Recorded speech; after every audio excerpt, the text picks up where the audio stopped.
बिस्मिल्लाहिर्रहमानिर्रहीम। Chapter number 76 of the guiding को further continue करते हैं कि जिस तरह से मैंने आपको पहले ही एक्सप्लेन किया कि that stimulus acts on the particular endocrine glands and these endocrine glands secretes the hormones and these hormones are then released to the circulating blood and then they go to the target cells to perform their functions. For example, hormones of the thyroid gland हैं, adrenal cortex हैं, ovaries, testicles and the mammary glands हैं. They act on the specific target cells to perform their functions.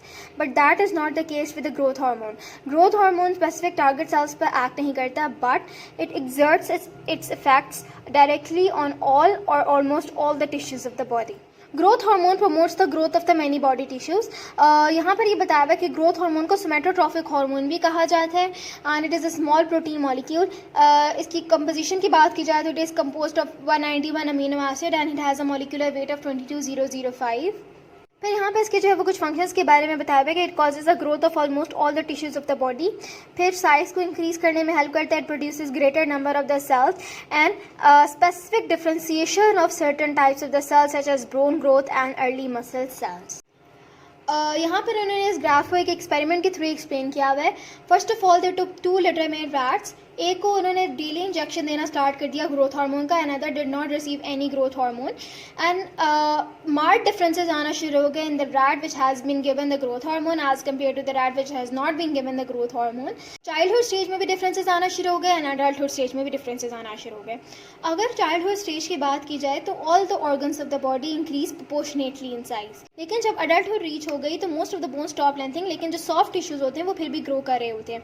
हमें पता है कि जब adulthood reach हो जाती है तो एपिफाइसेस ऑफ द लॉन्ग बोन्स होती हैं वो शाफ्ट के साथ यूनाइट हो जाते हैं। इसकी वजह से further lengthening of the bone नहीं हो सकती, but soft tissues of the body can grow through out the life. Growth hormone has a several metabolic effects. जिस तरह से हमें पता है कि ग्रोथ हार्मोन का जनरल फंक्शन बॉडी की ग्रोथ को इंक्रीज करवाना होता है, तो it has several metabolic effects.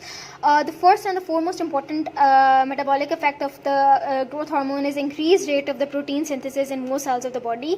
Then we have the increase metabolisation of the fatty acid from the adipose tissue and decrease rate of the glucose utilisation throughout the body. इसका effect ये होगा कि body protein increase करना start कर देगी, fat stores कम होना शुरू हो जाएंगे एंड कार्बोहाइड्रेट कंजर्व होना स्टार्ट हो जाएंगे। जिस तरह से मैंने आपको पहले बताया कि growth hormone increases the rate of the protein synthesis in most cells of the body, तो अगला क्वेश्चन ये आता है कि how growth hormone increase the rate of the protein synthesis in most cells of the body by the enhancement of the amino acid transport through the cell membranes. Growth hormone amino acids को cell membrane के अंदर transport करवाना start कर देता है, तो उसका result ये होता है कि अमीनो एसिड की कॉन्सेंट्रेशन सेल में इंक्रीज करना स्टार्ट कर देती है and it is partly responsible for the increase protein synthesis in the body. Enhancement of the RNA translation to cause protein synthesis by the ribosomes. यहाँ पर ये बताया गया कि अगर सेल मेम्ब्रेन के अंदर अमीनो एसिड की कॉन्सेंट्रेशन बहुत ज़्यादा इंक्रीज नहीं हुई फिर भी growth hormone increases the RNA translation and it causes a protein synthesis. Then we will talk about increased nuclear transcription of the DNA to form RNA. Over 24 to 48 hours cell में जो nucleus होता है वहाँ पर growth hormone transcription of the DNA करवाना start कर देता है। उसका रिजल्ट ये होता है कि आरएनए की क्वांटिटीज इंक्रीज होना स्टार्ट कर जाती है एंड प्रोटीन सिंथेसिस ज़्यादा होना स्टार्ट हो जाती है। This promotes more protein synthesis and growth if sufficient energy, amino acid, vitamins and other requisites for the growth hormones are available and for the long run it is the most important function of the growth hormone. Then we will talk about decreased catabolism of proteins and amino acids.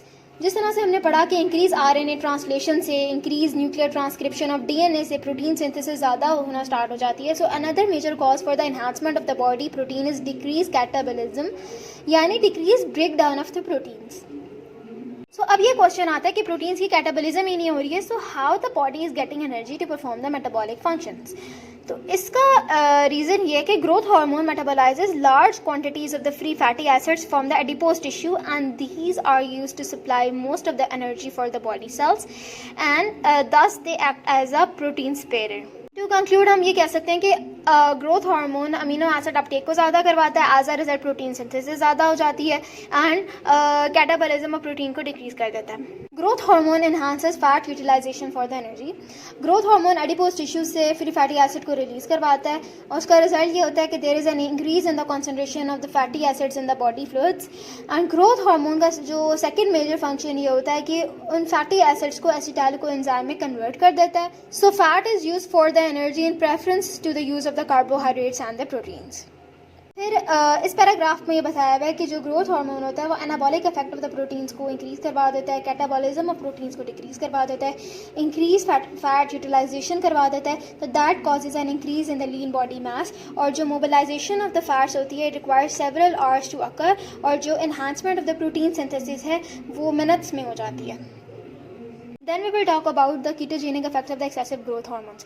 यहाँ पर उन्होंने ये बताया हुआ है कि as a result of the effects of the growth hormones, fat mobilization adipose tissue से इतना ज़्यादा होना स्टार्ट हो जाती है कि liver जो है वो बहुत ज़्यादा क्वांटिटीज़ में एसिटिक एसिड जो है वो बनाना शुरू कर देता है, and that causes the ketosis, and the excessive mobilization of the fat from the adipose tissue also frequently causes a fatty liver. अब हम effects of the growth hormone on the carbohydrate utilization को पढ़ते हैं. Growth hormone decreases the carbohydrate utilization in the three important ways. First one is the decreased glucose uptake in the tissues, then increase insulin secretion, and the liver glucose की production को increase कर देता है. ठीक है, अब मैं आपको इन प्रोसेस को फर्दर एक्सप्लेन करती हूँ. देखिए, जिस तरह से मैंने आपको पहले बताया कि as the result of the effects of the growth hormone liver glucose की प्रोडक्शन को इंक्रीज करना स्टार्ट कर देता है, एंड ग्लूकोज की यूटिलाइजेशन बाय द टिश्यूज वो भी कम होना शुरू हो जाती है. तो एज अ रिजल्ट ग्लूकोज की कॉन्सेंट्रेशन फ्लूइड्स में बॉडी फ्लूइड्स में इंक्रीज करना स्टार्ट हो जाती है. ठीक है, अब इंसुलिन रिलीज होगी to stop the production of the gluconeogenesis by the liver. And सबसे ज़्यादा इंपॉर्टेंट बात यह है कि जब बॉडी फ्लूइड्स में ग्लूकोज की कॉन्सेंट्रेशन बहुत ज़्यादा इंक्रीज हो जाती है तो इंसुलिन की भी सिक्रीशन इंक्रीज होना स्टार्ट कर देती है. ठीक है, लेकिन उससे भी ज़्यादा इंपॉर्टेंट बात यह है कि that causes a insulin resistance which attenuates the insulin's action to stimulate the uptake and the utilization of the glucose in skeletal muscles and the adipose tissue. ठीक है, तो for this reason इसको जो है ये जो growth hormone के effects होते हैं वो diabetogenic होते हैं. ठीक है, and it likely contribute to the impairment of the insulin actions on tissue growth utilization. We have the two types of the diabetes, type 1 diabetes and type 2 diabetes. ठीक है, जो टाइप 1 डायबिटीज़ होती है इसमें इंसुलिन प्रोड्यूस नहीं होती है, और जो टाइप 2 डायबिटीज़ होती है इसमें इंसुलिन की प्रोडक्शन होती है. जो टाइप 2 डायबिटीज़ होती है उनको नॉन इंसुलिन डिपेंडेंट डायबिटीज़ कहा जाता है, because that patients are resistant to the metabolic effects of the insulin.